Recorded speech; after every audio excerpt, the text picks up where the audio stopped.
And we're good to go, Dr. Patti. Thank you so much. Good morning and welcome to the board and the online viewers to the September 3rd Board of Health meeting. The board meeting is officially called at order at 8 a.m. This virtual meeting is being streamed via YouTube, and the meeting will also be rebroadcast on Facebook and YouTube as well.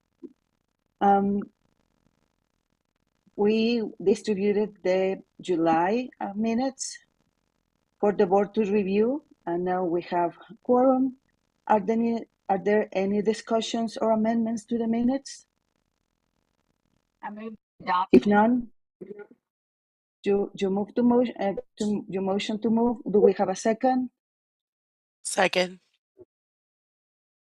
So all in favor, please raise your hand or say aye. Can we count? Ms. Arlana, aye. Yes, ma'am. Any Aye. opposed? Thank you so much. Appreciate it. Any opposed? Please raise your hand. Any abstentions? If not, motion and the minutes are approved as distributed. Thank you very much. According to the organizational and operating rules for the Louisville and Jefferson County Board of Health, we would have to have elections for chair and vice chair, but we are waiting for reappointments and appointments to be announced by the mayor, so we're going to hold on this election until the next meeting. And please remember, for our October meeting, we will hold it on October 8th due to the Jefferson JCPS fall break. And I'm gonna talk again about measles. According to the CDC, by August 26, 2025, there were 1,408 confirmed reported cases. This means almost 200 more cases since our last meeting. And in our last meeting, 37 states or jurisdictions were involved. Now we have 43 states involved. So something that I learned that I wanted to share with you today is that not only there's a high risk with the infection and complications due to the infection to the community, but in 2019, there was a Harvard study done by the medical school, and they found that when somebody has the infection, the measles virus may wipe out up to 3/4 of antibodies against viruses and bacteria of children and adults. And what does this mean is, any kind of protection a person has, anything from strains to flu or to herpes virus to bacteria that may cause infections in the skin or pneumonia may be, just eliminated. So this information I wanted to share because it's another layer as an incentive to advocate for measles immunization for our children. And just remember, the American Academy of Pediatrics recommends to apply measles vaccine to all kids following the schedule that we have already working. So for our perspective sessions this morning, we're really grateful. Remember, or I would like to share that September is the Suicide Prevention Awareness Month, and we're going to have 2 presentations regarding this. So our meeting is going to be a little bit longer than usual. And for the first speaker for our perspective session, we have Ms. Robinson, Geneva Robinson. She is the director for the Crisis and Information Center at Sept counties, and she is in charge of the 988 crisis line. The title of her presentation is 988, the Suicide and Crisis Lifeline, the experience in the Louisville Metro area. Ms. Geneva Robinson, if you have your presentation ready, or if you would like to share it, please may do so at this time, and I yield the floor to you. You have 20 minutes. Let me see here if I can get this to come up. I'm not very good at sharing on, I've not used WebEx that much, so I might need help from, Miss Elena, can we help Miss Robinson Yeah. or Kathy, please? Catalina, are you able to share? Arlana, is it the one that you sent me last night? Yes, it's the one that I sent you. Yes, ma'am. Thank you. mostly just talk and answer questions, so I'm okay either way without it. If we can get it up, it gives you something to look at besides me, I guess, when we're and one another in the meeting. So I will go ahead and just start. And I am here today for two reasons. One, as Dr. Patricia's already let you know, I work for 7 County Services for the Crisis and Information Center, and we do oversee the 988 program for the Louisville Metro area. There it is. That's awesome. Thank you. For the Louisville Metro area here. And but the other reason that I'm here today is because we want to, in this month of suicide awareness and prevention, we want to really focus on the impact of suicide deaths as a public health issue, because it truly is. And just to set the stage a little bit for you, I wanted to give you just a few statistics as to why we say this is a public health issue and why we need to, as a community, wrap around and these prevention efforts. And so in the United States in 2023, suicide for all age groups is the 11th leading cause of death. Now, to put that into perspective just a little bit, the homicide, which you hear a lot more about in the news and often in community upcries for resources and help, homicide takes about half the number of people every year that suicide does. So homicide is the 15th leading cause of death. However, there are even some more disturbing statistics than the 11th leading cause of death. In 2023, almost 50,000 people lost their lives to suicide in the United States. And that's just the number of lives of suicide deaths that are reported. And we do believe in the field that these are very underreported deaths, that many deaths that are ruled undetermined or in particular accidental deaths were actually suicide attempts that resulted in death. So in our community and thinking about this as a public health issue, there are some of our populations that are more heavily impacted than others. So sadly, in our child populations, in those who are ages 10 to 14, it's not the 11th leading cause of death at all. In those ages, it's the second leading cause of death. Second leading cause of death in ages 15 to 24 also. So we have more of our young people in the United States dying by suicide than by anything else. The only thing that kills more young people in the United States than suicide are accidents.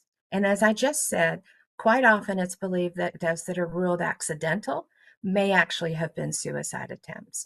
And in fact, to put it in a little bit more perspective, by the time that I talk to you today, so within about a half an hour's period of time, we can expect that in the United States, at least 3 people will have died by suicide. Because one person dies by suicide in the United States every 11 minutes. So, when you put that in perspective, you can see the impacts are broad and they're wide. And in addition to that, it isn't just the folks who we know have sadly died by suicide. It is believed that for every person whose death is ruled as suicide, in the adult population, there are at least 48 attempts of folks to end their lives. And in that young population, that ages 15 to 24, research believes that that's higher, that it's over 200 attempts for every death by suicide. So in any given year, there are almost 13 million people in the United States who have very, very seriously thought about suicide and about killing themselves. And there are at least 1.7 million who have seriously thought about and or planned and made an attempt. So the amount and the number of people is higher than we might have realized quite often, because again, you don't hear a lot about that. And one of the reasons that you don't hear as much about deaths by suicide as you do through other illnesses, through other methodologies, we believe has to do with stigma. there is still, even in the United States today, an enormous amount of stigma around the topic of suicide, the topic of mental health in general. And it keeps people from reaching out for mental health help when they feel like they need it. So this is one of the reasons that a service like 988 has come into being. And 988, the number itself is relatively new. This began as the 3-digit call number in 2022, but it replaced the longer number that was part of the National Suicide Prevention Lifeline. And the National Suicide Prevention Lifeline has actually been in existence in the United States since 2005. And at 7 County Services, we have actually been a part of that Lifeline network since the very beginning. We are one of the original centers that's been a part of that network. But 988 was passed by Congress and by the FCC to become the 3-digit number that makes it easier, more accessible, and quicker for folks who might be experiencing a crisis of any kind, and in particular a suicidal crisis, to be able to make a connection to help that is the right help for them at the right time. And that's very, very important. We want 988 to be available to folks who otherwise, due to the stigma or due to other reasons that we will talk about, might not otherwise reach out to anyone and might not be able to get help. Or they may wait to reach out until it's too late, until the suicidal crisis has progressed to a point where they actually take action to harm themselves. So this 988 number, we hope will become in our communities very much similar to the 911 number. And so in communities, when we talk about generally public safety or physical health, everybody knows to call 911. I'll give you for an instance. I am diabetic. And if I begin to slur my speech or look like I'm going to pass out and someone knows that I'm wearing a bracelet that says I'm diabetic, they're not going to hesitate to call 911. That is going to be a natural reaction. They're going to reach out knowing that 911 is the best avenue for getting help, the right kind of help, that physical help that I would need in order to be safe. What we hope for is that people will begin to see 988 in the same way. That if someone were having a mental health crisis, talking about or thinking about suicide in some fashion, or homicide, sometimes those emotions and those feelings are turned externally. And so homicide becomes a risk as well. We want people to see 988 as that same immediate natural response that we won't think twice about, or that we wouldn't feel shame in reaching out to. That's the purpose and the hope. And 988 is part of a national network. There are over 250 certified centers that take calls through this 988 network and that provide these services to individuals who call in. And so we at 7 counties are one of those 250 call centers across the United States. We are a large volume call center at 7 counties. And so for 988 alone, we answered 12,771 calls in the past fiscal year, so in the 12-month period of time. And I will let you know that nearly 9,000 of those calls came directly from the Louisville Metro area. So about 70% of all the calls we receive on 988 come from our Louisville Metro community. We do also take calls from the other counties that are served by 7 County Services. And so that, but that gives you an idea that the vast majority of calls are local here for where we're centered for that. To give you some kind of an idea though of how serious and how many people reach out for help. At 7 counties, in addition to this 988 hotline, we also have an established crisis line that folks call in that actually is accessible from folks for all over the state. That's been in existence for over 50 years. And during the same fiscal year, on that crisis line, we received 63,125 incoming calls. So that's an enormous amount of folks who are reaching out for help. It's a huge number of folks. The 988 is something that we believe will increase in the number of folks who know that number and who call in, and that we believe may even shift some of that call volume from the crisis line. Nonetheless, we haven't seen that shift yet. There are just so many calls for help that need to get through. We also can do follow-up services to individuals. And so for the Louisville Metro area, in addition to the approximately 9,000 calls we received incoming, we made 6,324 outgoing calls to follow up with folks to ensure that they remain safe. So it isn't always just a one-shot call that people call in to us and we are able to provide them services in the moment and then hope they do fine. We also provide that follow-ups, one additional call, 2 additional calls, however many additional calls it might take to ensure that people connect to ongoing services and that they remain safe at all times for that.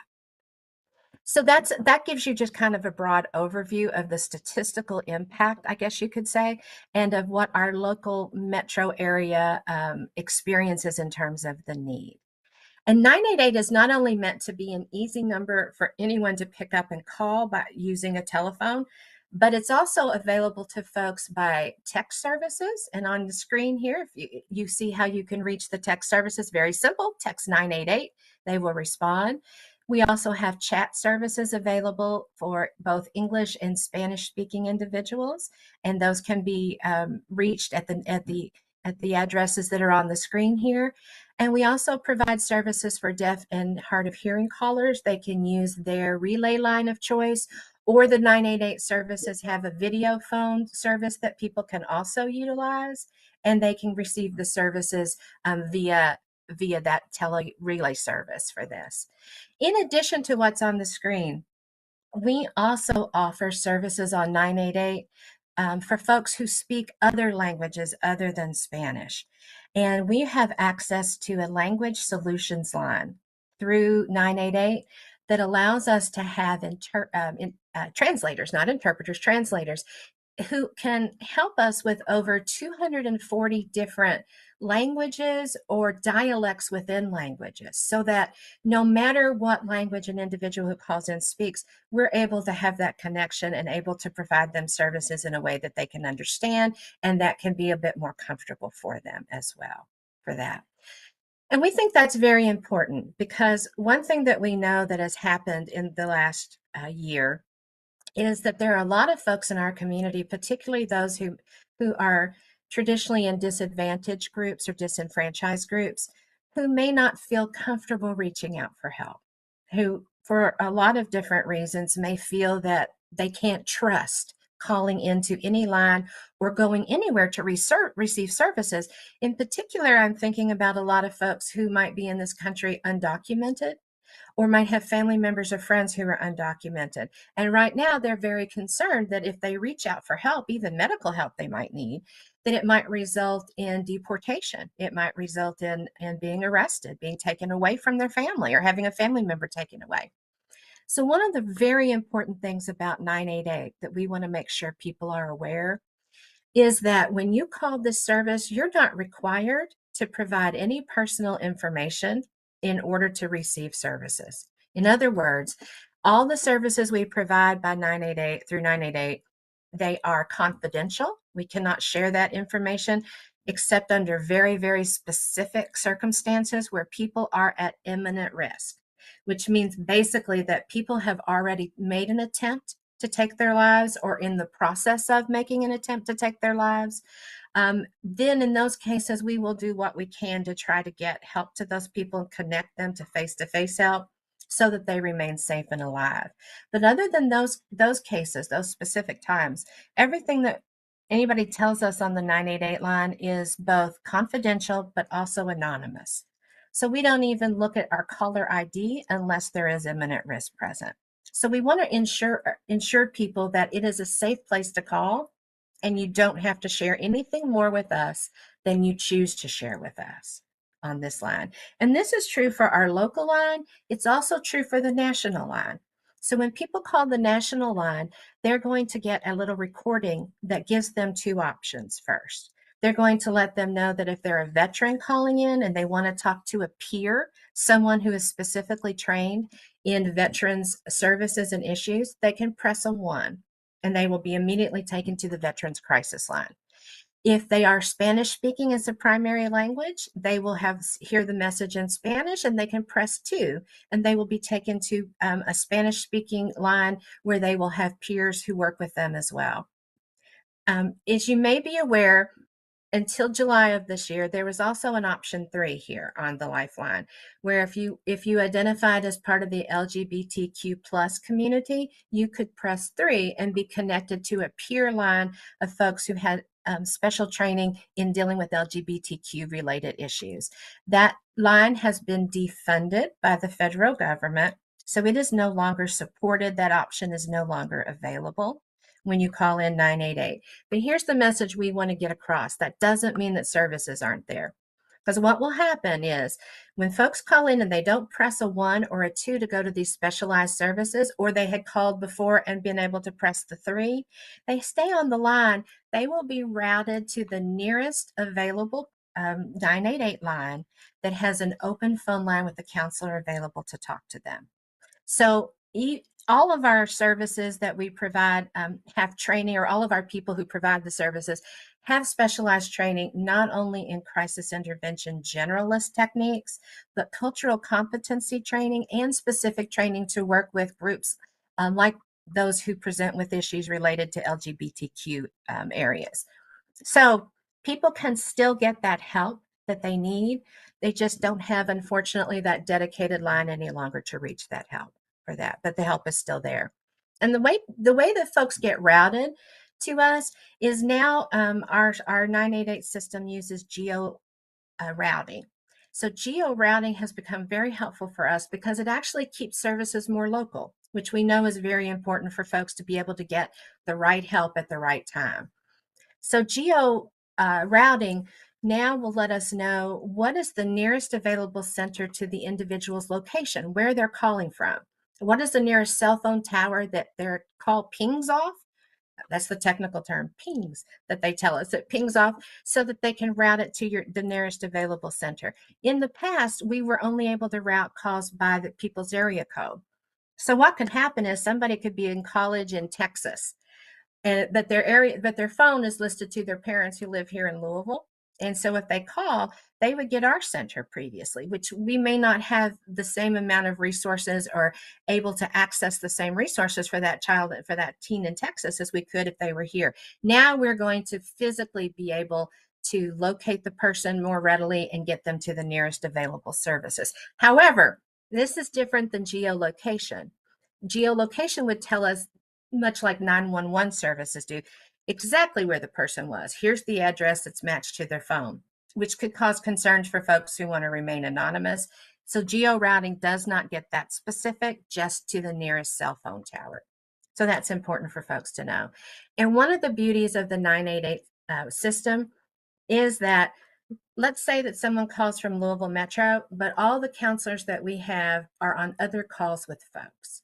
Instead of somebody being put into a queue and just on hold for a long period of time, that call will bump, so to speak, to the next available nearest center in Kentucky. So that someone who is still in our general geographic area, a counselor who still would have more of the closer resources to the individual, will be the next to get the call for that. And our answer rate in Kentucky and at 988 is really good, considering the volume of calls that we get. For us at the Crisis and Information Center, our volume of calls averages around 1,000, a little over 1,000 a month, and our answer rate is about 90%.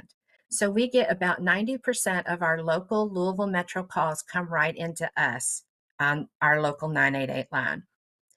For the state of Kentucky, the answer rate for our whole system is over 90%. So the vast majority of calls that come in are getting answered here in our area. Now, any call that, and it can happen at times, that there is not an open line, happens to be on a Kentucky, one of the 14 centers throughout Kentucky who take these calls, it will still get bumped. It'll get bumped to a backup center in the nearest available state. So that's one of the beauties of this network. People will get connected quickly, and they will get connected as closely as possible for them to be able to get the kind of resources that are the right resources at the right time. Our average speed of answer on our line at 988 is 16.5 seconds. So calls are answered really quick. We're able to get through to folks, and the average handle time for our calls is about 20 minutes. So that's generally about what our calls last for folks. However, when we have calls where there is imminent risk, those calls I talked about where literally at times people might have a gun sitting in front of them and they may say, I'm going to use this. You've got 5 minutes to give me some reason not to. Those imminent risk calls that come in and that we're able to make a difference in, we get to them very quickly.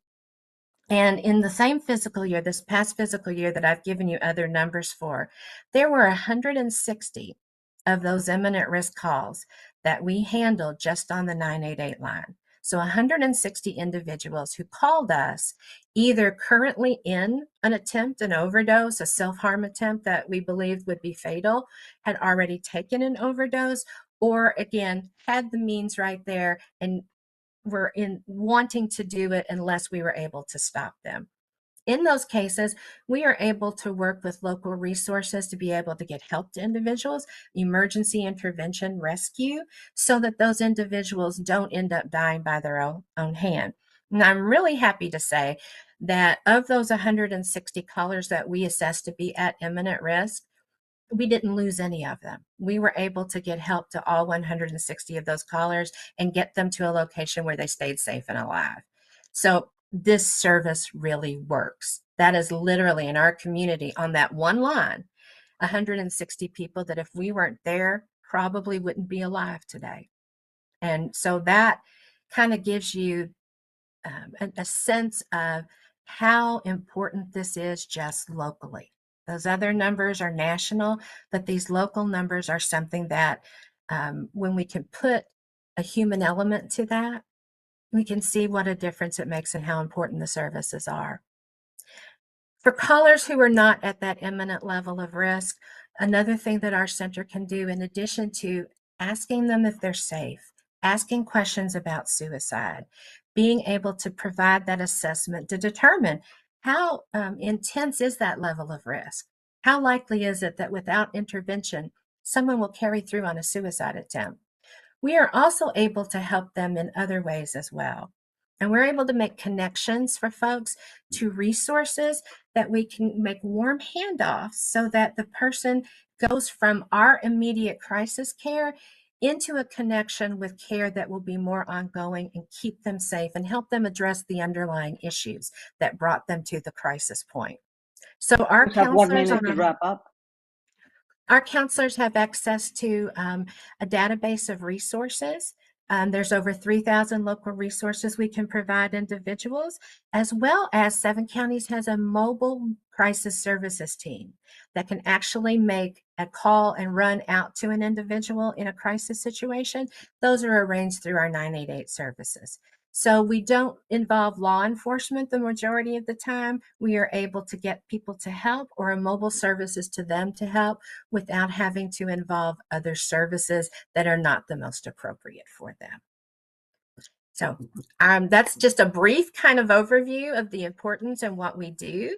But if you have questions, I'm more than happy to answer any of them. And I know Lakeisha and Ben are going to talk a little bit more about the local pieces. We work together on those. So I'm absolutely open to answering any questions you might have. Thank you very much, Ms. Robinson. Any questions for Ms. Robinson, please? Just unmute.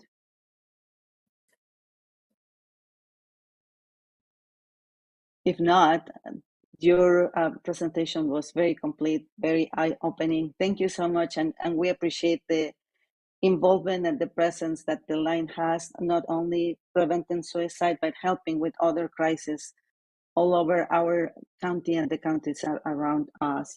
So thank you very much, Ms. Robinson. Appreciate it. And now we will continue. Thank you. Now we will continue our agenda and allow time and space for updates and reports. For the Mayor's Office update, now I yield the floor to Deputy Mayor Nicole George.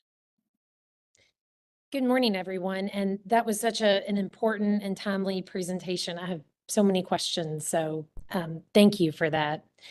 Want to say on a different note, perhaps a bit more positive, I want to thank all of our public health food inspectors who made the State Fair a safe and fun event this year. I had the opportunity to shadow again, and it was really both important and exciting. And I saw several of you there. So again, just something positive to celebrate.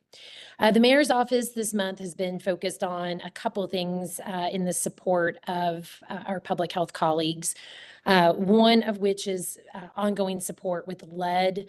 I know I'm sure both Connie and Dr. Single can provide a more specific update on that, but really making sure that our health department has the tools and the personnel it needs in order to be able to catch up on that backlog of children with elevated blood levels. And of course, as our code enforcement department does more to step up assessment efforts, that means more work for the department. Also work again to support efforts with Jefferson County Public Schools. I know Dr. Single, I'm sure will provide a really strong update related with opportunities that we are working on to partner, and certainly appreciate that. I know the mayor is excited about getting to work with Dr. Yearwood and see that work continue. Last but not least, I would just say we are also interested in supporting efforts on the harm reduction outreach side, specifically as it relates to both increased connection and collection of syringes. And I know Ben Goldman's team and Stacey Ingram have done tremendous work in that space, and the mayor's office continues to look forward to being able to support those efforts. Thank you. Thank you very much, Deputy Mayor George. Now we go to the director's update, and I yield the floor to Louisville Metro Public Health and Wellness Chief Health Strategist, Ms. Connie Mendel, and we'll receive director's report for July and August. Ms. Mendel, I yield the floor to you. Good morning. Thank you. Yes, everyone, all the members should have in your packet a report from July and August, or dated, or we say it's August and September, since this is the September board. And I'll go over quickly some of the highlights. In August, as your board chair mentioned, we did have 2 measles cases in Jefferson County. And I want to say that our team of disease investigators did a yeoman's job, just tremendous work, as they interviewed interviewed the parents of the children, the 2 cases that we had, and then traced back their steps and all of their activities from the days and even week before, tried to determine if anyone had been exposed. So, and then moving on from there, reached out to numerous contacts of the cases and checked on their vaccination status, and asking them to monitor for symptoms. So it's just a lot of work that you don't see that goes on behind the scenes. And if you think of today, if you had symptoms of measles, where have you been for the last week, 2 weeks, before you were feeling unwell, and who you came into contact with? So just a reminder, again, to make sure that you are vaccinated. Kentucky has had 14 cases of measles, and of those 13 were unvaccinated, and the other only had 1 dose. So I cannot stress that enough, particularly as our children are back in school. Also in July, we did discover a bat. One of our residents called. It was dead, but did test positive for rabies in the Okolona area. So fortunately, in that case, there was no human exposure. But I do cannot stress enough to never touch a bat. They are wild creatures. Let them live their life in the wild, but do not touch them. Do not report. Do not touch. Stay away. And if a bat is ever found in your home, always report that to the health department, especially if you wake up with a bat in the home. If there was any chance that bat was in your sleeping quarters. We love our bats for what they do, but we have to be very careful with rabies.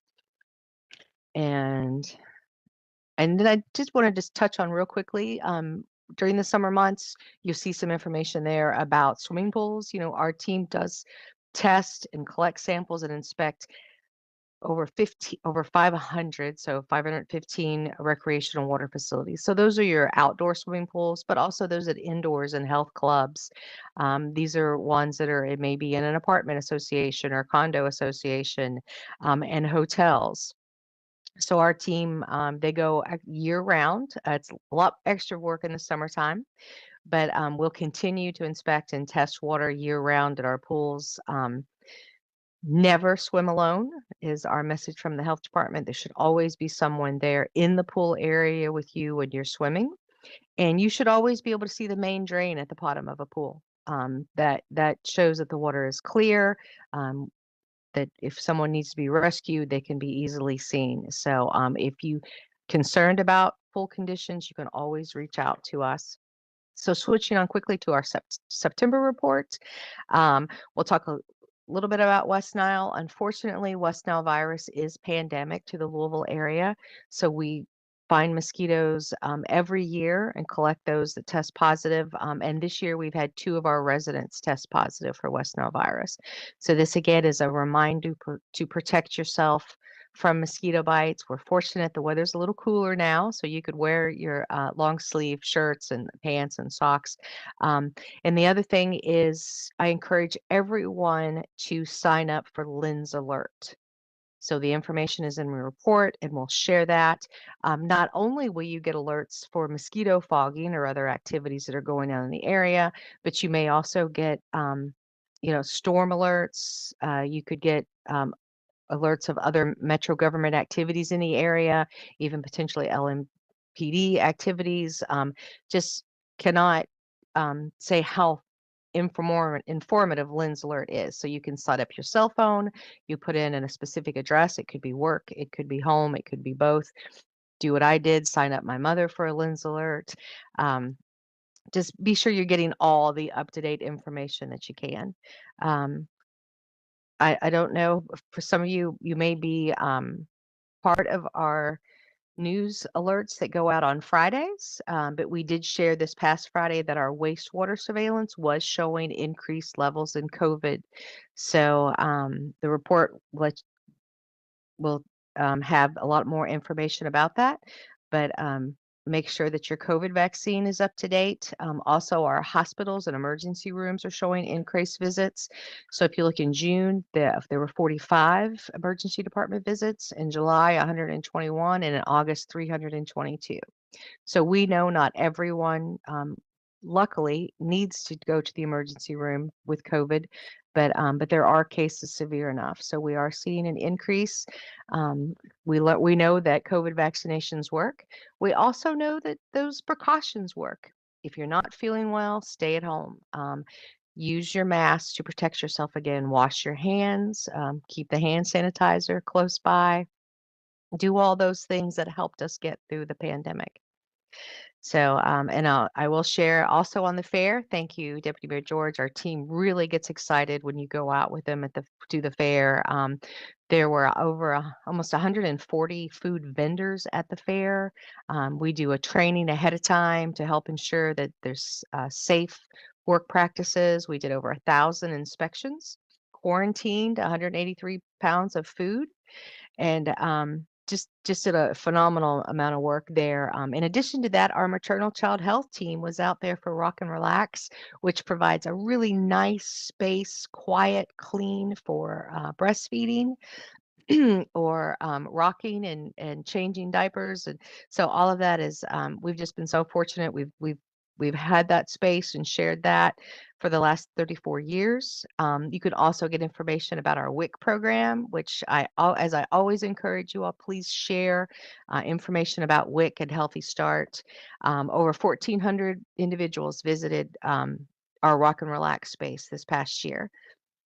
So there's a lot more going on with maternal child health. We are having our sippy cup and strolls and milk talks. So you can sign up, or please encourage those young mothers or mothers to be, parents to be, fathers to be, to take a stroll through the zoo. You get a guided walk with a maternal child health professional, and get to see some animals. Nothing better to do than to visit our phenomenal zoo in the morning. So next date for that is September 12th, and then again October 25th. The information is in the report, along with some information about Milk Talk. Everything about breastfeeding, feeding formula, postpartum. Our maternal child health, Healthy Start experts are there on hand, just to encourage good, healthy birth weights and healthy infants. Madam CSO. I like that. I like that. Anyway, do you have the date for Madam Deputy Mayor or Dr. Single? Does anybody have an expected date for receipt of the updated COVID-19 vaccine to Jefferson County?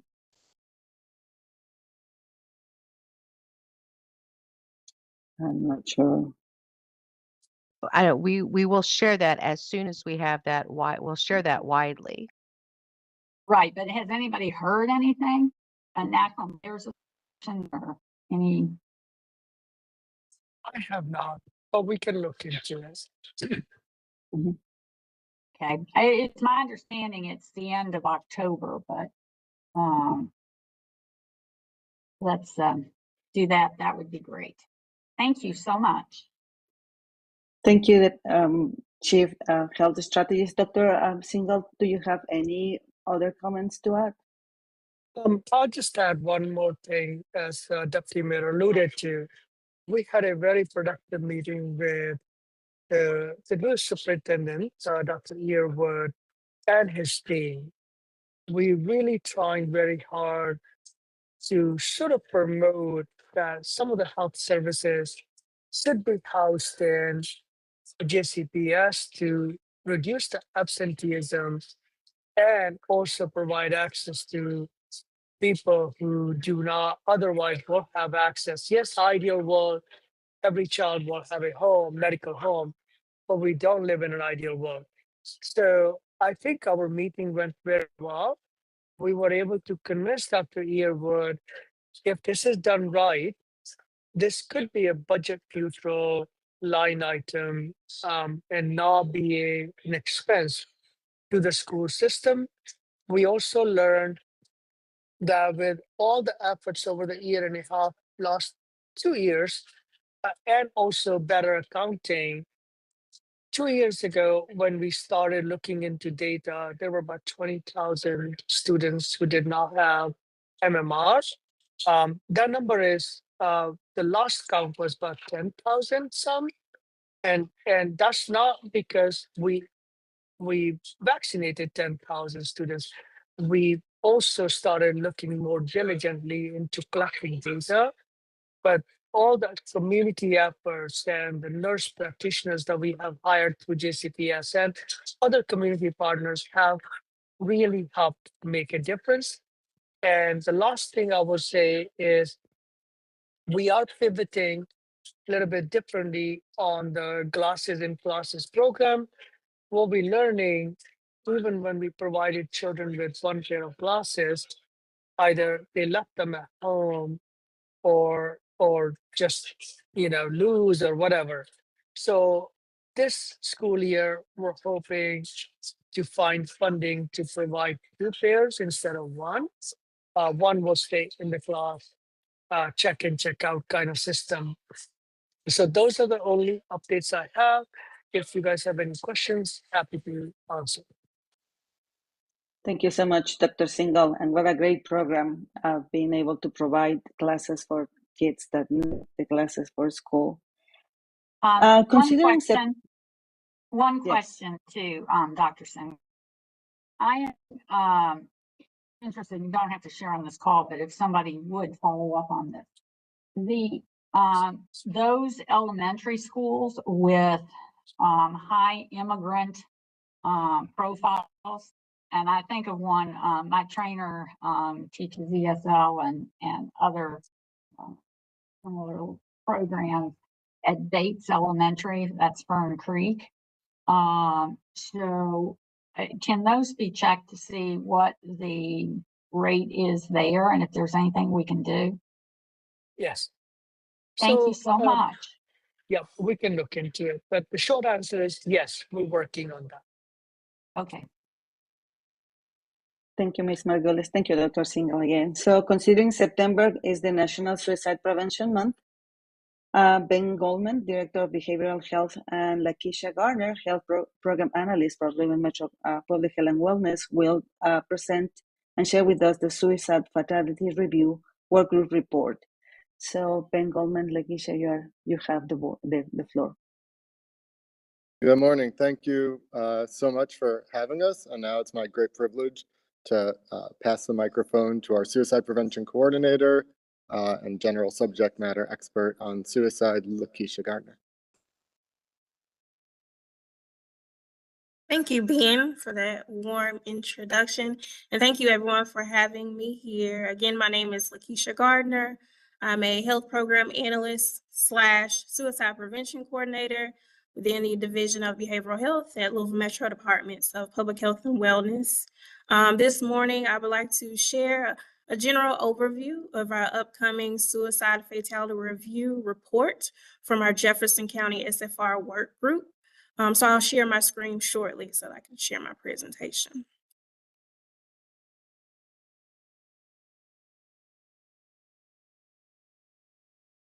Kathy, thank you. All right. So I'll be sharing, as I stated, an overview of our Suicide Fatality Review, or SFR work group report. This is an analysis of suicide data in Jefferson County from 2019 to 2023.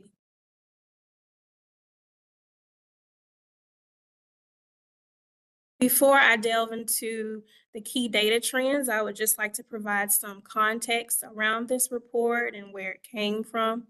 In 2022, our local health department received ARP funding for suicide prevention. Using this funding, we were able to develop the Jefferson County Suicide Fatality Review work group. This work group is comprised of professionals from all sectors across Jefferson County. We have behavioral health, medicine, education, law enforcement, of course, public health. Our great partner, 7 Counties, Geneva Robinson, has been a great part of that work, and so I'm glad to see her in the room today. The purpose of this work group coming together has been to review local data on suicide deaths, review that data, and then identify trends or patterns in the data, and then develop recommendations for prevention. What has been critical to this work that's not listed on the slide is that we have developed an MOU, or Memorandum of Understanding, with our Jefferson County Coroner's Office. And why this is important is because this has allowed us to collect or have access to the county level data. And so we're so very grateful to our Jefferson County Coroner for allowing us to work together and be able to do some of this great work. I'd also like to lift up University of Louisville, who has also been a great partner in being able to analyze and look at some of the trends in the data over the past couple of years.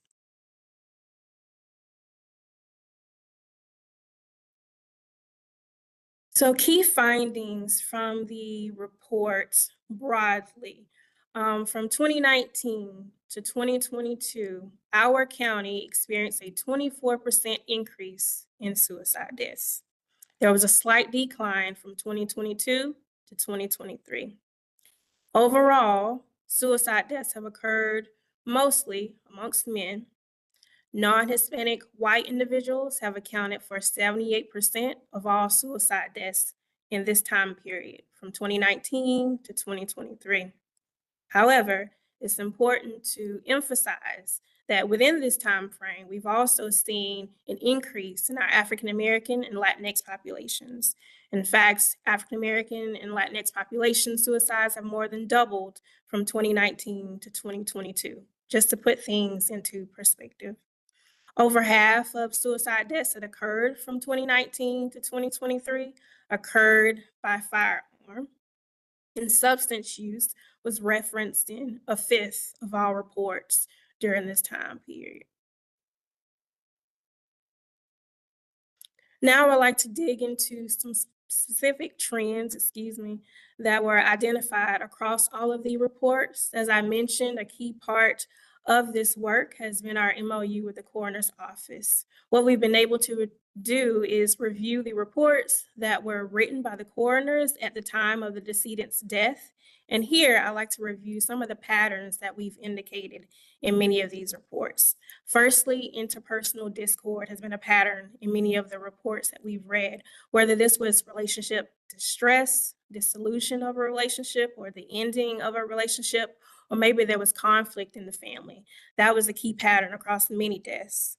Also, substance use, as I previously mentioned, was referenced in many of the reports, whether that was immediately prior to the decedent's death or a mentioning of prolonged use earlier in the person's life. Thirdly, criminal or legal system involvement. Perhaps there was pending litigation or fear of some litigation that was mentioned in the decedent's coroner's report. And lastly, someone present or being exposed to the death. 32% of the reports listed that someone was present at the time of the death. This could have been a spouse, this could have been an intimate partner, or it could have been a family member. Either they were present at the time of the death or immediately following the death. So this means that they were the individual that found the decedent that died by suicide. And these are really critical when we're thinking about pieces of prevention moving forward. Lastly, I would like to touch on occupation or industry. Although 3% of our Louisville residents occupy the construction or extraction industry, they accounted for about 18% of all deaths from 2019 to 2023. And when we think about construction and extraction, these are electricians, our carpenters, our drywallers, people that occupy this industry. And so it's important for us to know exactly where these people are located in the city so that we can be able to target them for prevention. So based upon these findings, the key data trends, our SFR work group, which is comprised of many of the professionals that I previously mentioned, developed the following recommendations for community-based prevention, meaning we'd like for the community to come together and be able to strategize some ways that we can intervene before a person is in crisis. Firstly, raising public awareness of suicide risk and warning signs. We know that when people are educated or informed of what the risk signs look like, what the warning signs look like, they have the education and the tools to be able to seek help or seek support either for themselves or for someone else before that person is in crisis. However, in doing that, we need to be able to tailor the current suicide prevention trainings that we have to various populations on a population level approach. Looking back, I just mentioned that our African American and Latinx populations have experienced significant increases in suicide deaths. And so being able to tailor the trainings that we have with a culturally informed lens is going to be key moving forward. Engaging employers in workplace prevention. As I previously noted, we've noticed that our construction and extraction industry is significantly impacted by suicide deaths. And so being able to engage employers in this space in ways that they can make contact with these people who are at increased risk is going to be key moving forward. And lastly, increasing use of post-vention resources. Studies have shown us that people who are directly impacted, like those who find a loved one that's died by suicide, or maybe they were immediately present before the person died by suicide, they are themselves are at increased risk. And so providing increased support for these individuals, such as a loss team, local outreach to suicide survivors, that's going to be critical for our local community. I want to emphasize that although we've done this work over the past year as the Suicide Fatality Review Work Group, this work is not ending. It's continuing to move, and I'm proud to report that it's even expanding. I didn't mention on the slide here, but we now have our Veteran Suicide Mortality Review Subcommittee, which is doing some of this similar work, but it's more veteran specific because we know that they are at increased risk as well. We're going to continue to review local data on suicide deaths in Jefferson County at our quarterly meetings in the Suicide Fatality Review Work Group, but also we're looking at opportunities for data sharing agreements. What we know is that if we're able to get more granular information about these decedents, did they perhaps have a hospital visit before the death? Did they perhaps reach out to 7 counties, for instance? Maybe that's some of the critical information that'll paint a better picture of the context of that person's death and their circumstances prior to their death so that we can better tailor our prevention and our strategies locally. Having those data sharing agreements with local agencies such as 7 counties or local hospitals will grant us access to do more comprehensive and in-depth case reviews. The more in-depth and comprehensive we can be, the more in-depth our approaches can be as well. And using these in-depth case reviews, we will again develop some recommendations that are more unique to Jefferson County, specific to what we're seeing in our data. And lastly, before I end my presentation, I would like to emphasize again that these recommendations are not specific to our local health department. We want for this to be a community approach because we know that we all have a role in suicide prevention. As I mentioned before, this has been a collaborative effort. Listed here are many of our community partners, such as 7 counties, Geneva's here on our call, NAMI, Central State Hospital. So many people have come together to do this work, and we want to continue that approach moving forward. Again, my name is Lakeisha Gardner. I'm a health program analyst, suicide prevention coordinator. Feel free to reach out to me if you have any questions. Thank you.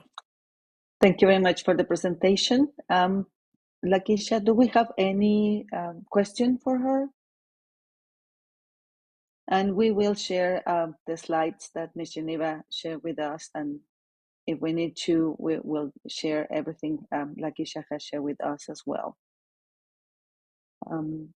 Dr. Deputy Mayor had several questions. If you check the chat, or we can review them at the end. So thank you very much. We are going now with Lakeisha and Ben. Appreciate your presence today, this morning. We're going now to continue with our updates. Family health centers. Now I yield the floor to Dr. Bart Irwin. And due to the absence for Ashley Shoemaker, who has a schedule conflict, Dr. Irwin also will share the health coverage and coalition and for outreach and enrollment. Go ahead, Doctor. I yield the floor to you. Okay, thank you. I'm going to attempt to share a chart with you. Should be able to see it, a 2-line chart. Is that correct? All right. So I'm going to give a report on behalf of Ashley Shoemaker. The Medicaid Coverage Coalition met on August 11th, and they discussed several items, one of which was the child Medicaid recertification that's been taking place since June of 25.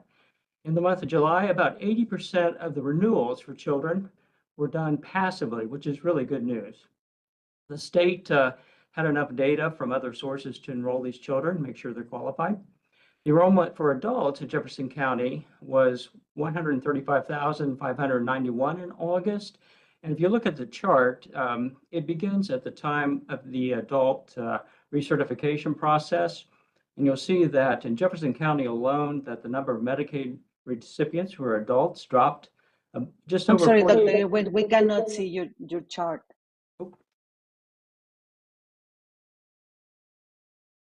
How about now? Try resharing. No, sir. No yet. There it is. Thank you. Thank you. Great. Sorry about that. So you notice that since the Medicaid recertification began for adults, the number of adults who lost Medicaid coverage was over 48,000. If you look at the orange line at the bottom, that's child recertification. You see that's even after the recertification began, the number of children enrolled has remained fairly steady. So that's good news. Great. I'll see if I can stop sharing. Okay.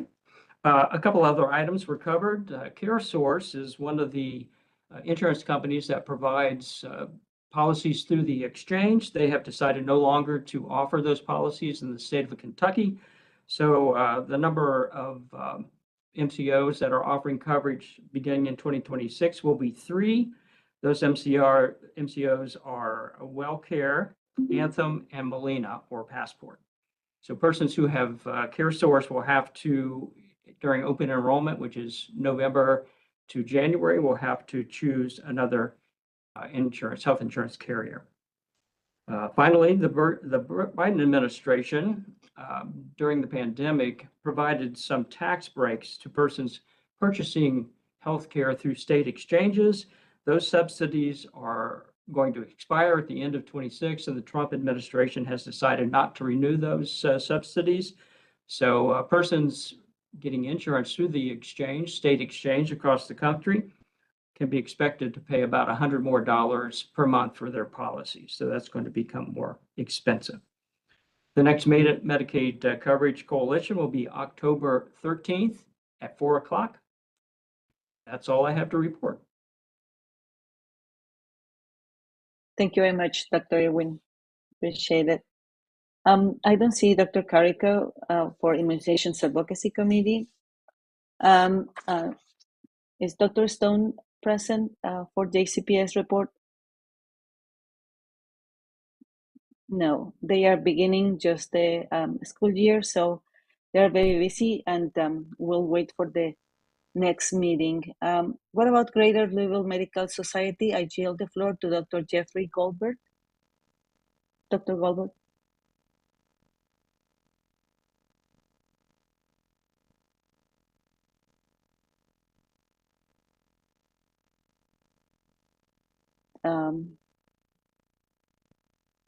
I see him present. I can just not hear him. Dr. Goldberg? Okay, for the Kentucky Nurses Association, I yield the floor now to Ms. Eleanor Manson. Hello, I am having difficulty with bandwidth, so my video is off and on. Hello, everyone. I just want to report that we are doing our first wellness 5K on this Saturday in Elizabethtown. And so we're pretty excited about that. We also have our annual legacy and leadership gala coming up on November the 13th. That'll be in Louisville. And our annual education conference on the 14th of November. And really want everyone to know that we are back on focusing on workplace safety, and we'll have legislation to propose to the legislators in this next general session. And that is my report. Thank you, Ms. Eleanor. Appreciate it. Dr. Goldberg will submit a written report for our minutes. So we'll learn about the Greater Louisville Medical Society then. And for the Greater Louisville Inc., Ms. Shelby Somerville continues being the Greater Louisville Inc. representative, but she has conflicts with her schedule. So she will let us know by messaging if there's any updates or anything to share with us. Is there any old businesses? We have several questions here. Deputy Mayor asked how the 9-day date is promoted, and Ms. Geneva Robinson shared, and I know this because I've been to the meetings for mental health and behavioral health, and there's a national promotion done by SAMHSA. So if you could read the messaging or the chat that we have, and all the messages, and also Louisville Metro Public Health and Wellness does a wonderful job promoting the 9-day date. And is there any new business? Yes. Madam Chair, yes, if you can hear me, I can give a report. Oh, yes, now we can do. Go Okay, ahead, Dr. Sorry, I had to Goldberg. switch computers. I was having some technical issues with the other one. Let's see, just a couple brief announcements. Participated in the KMA's annual meeting that was held in Louisville over the weekend of August 23rd. There were a number of public health related resolutions that were submitted by GLMS that were considered at the meeting. ranging from efforts to prevent firearm injuries, efforts to prevent death from drowning. So a number of these passed and will be advocated for by the KMA. Also at the KMA's annual meeting, Louisville's Dr. Japong Wong, who's a cardiac anesthesiologist at the University of Louisville, was installed as the KMA president. Dr. Wong, among other roles, is the professor and vice chair of anesthesiology at University of Louisville and is also the associate dean for research. The September issue of the GLMS magazine is focused on preventing physician burnout. We see this as a major public health issue in terms of maintaining physician supply. It's probably the leading contributor to the lack of adequate access to physicians for healthcare. So this is going to focus for the medical society.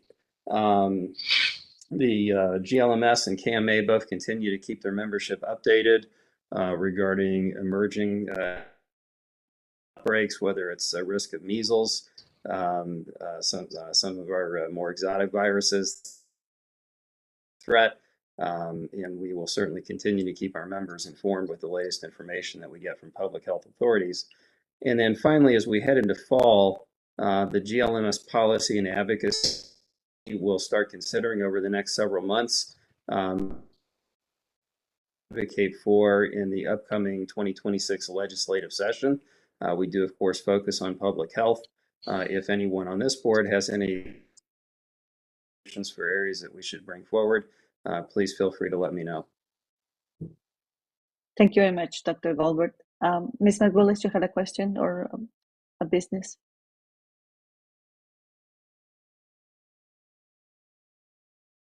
IPC Margulis, you're still muted. Okay, sorry, too many buttons here. I just wanted, I put a note out to everyone. Humana's Community Day begins tomorrow at 9:30 at Slugger Field, and it's 9:30 to 11:30, and it is in the Waterside parking lot. And anyone is open and welcome to come. We're expecting a huge crowd, and I'll be there in my Community Day costume tomorrow. So that is that. And I'm just going to answer directly in terms of Governor Manson asked a question about the COVID vaccine. It's my understanding it's the end of October that it's expected. And that's from the federal government and contacts in the highest level within the federal government. I know there's a lot of trepidation around it, and I'm one of these people who has to see it to believe it, or better yet, experience it. So that's sort of where we are at this point. And anyone who hears anything, welcome, and also Humana's Community Day. Thanks a bunch. Thank you very much. Anybody else for new businesses? If not, thank you everyone for taking time this morning to participate in this month's meeting. And the next meeting will be held on Wednesday, October 8th at 8 a.m. This will be a virtual meeting. If there is no further businesses, the meeting is officially adjourned. Thank you so much. Have a great day. Enjoy the beautiful weather. Thank you. Thank you. Goodbye, everybody. Goodbye. Bye-bye.